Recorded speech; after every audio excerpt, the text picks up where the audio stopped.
great intros of all time, something they threw together really quickly. On a song they threw together really quickly. This is, of course, 8 days a week, and what we're going to do, first thing I want you to do, before you even look at the lesson or print up the sheet, print up the chart, is go listen to it and see if you can figure it out. There are only a few chords. It's in a standard key. It uses common chords in the key and one chord out of the key that's not too far removed from a neighboring key. Anyway, we'll talk more about that a little bit. I'll play through it in the next segment, and you can hear at least just a solo guitar version. Now, the song is really fascinating. Well, one thing, it's a really great example of how simple a song can be and be catchy.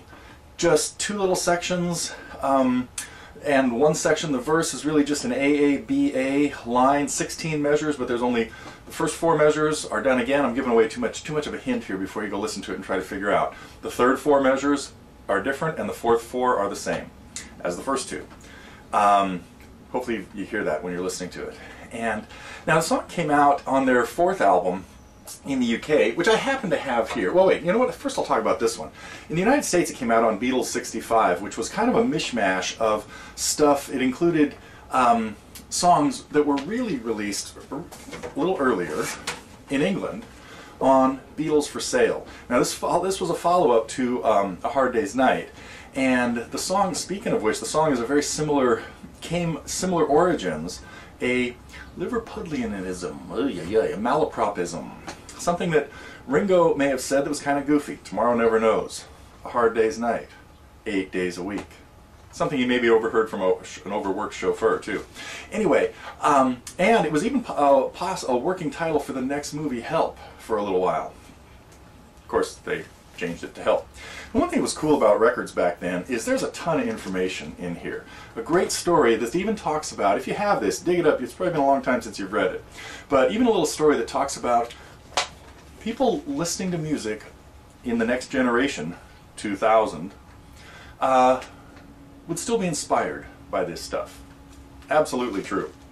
Anyway, Beatles For Sale. This is the mono copy. Okay, here we go. Got that chord?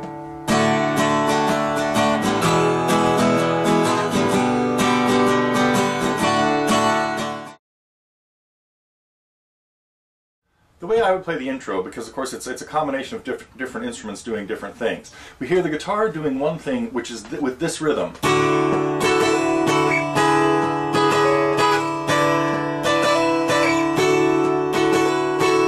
Now that's what George is doing, most likely, and but we also hear Paul keeping up this triplet rhythm. 3 notes per beat. So in order to strum that on the guitar and kind of get a hybrid of it, we once in a while on those beats want to play a triplet, which we're going to go down, up, down. When we're strumming in swing time, we're splitting the beat into 3 parts, and we are just going down, down, up, down, up, down, up, with the ups being late. But if we want to play all of those 3 strokes, meaning late meaning on the third of the beat, if we want to try to play those strokes, we have to try to strum triplets, which means we're going to be going down, up, down, and then quickly to another down. We are not going to keep constant motion in this.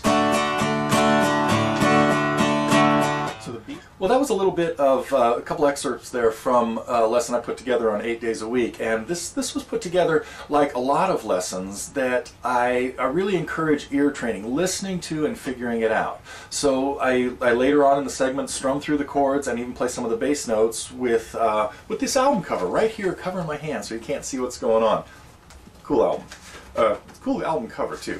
But anyway, so at the end of this lesson we end up talking about common chords in a key, and then some ones outside the key that happen, because that's an important part of figuring out 8 days a week. So that's the focus of this lesson. We have a lot of other lessons at Totally Guitars that are along those lines, really trying to encourage musicianship, not to just increase your musicianship rather than just learn another song. So I really feel that you really have to learn something in every song you learn that will carry over into other stuff. Part of the whole TG philosophy.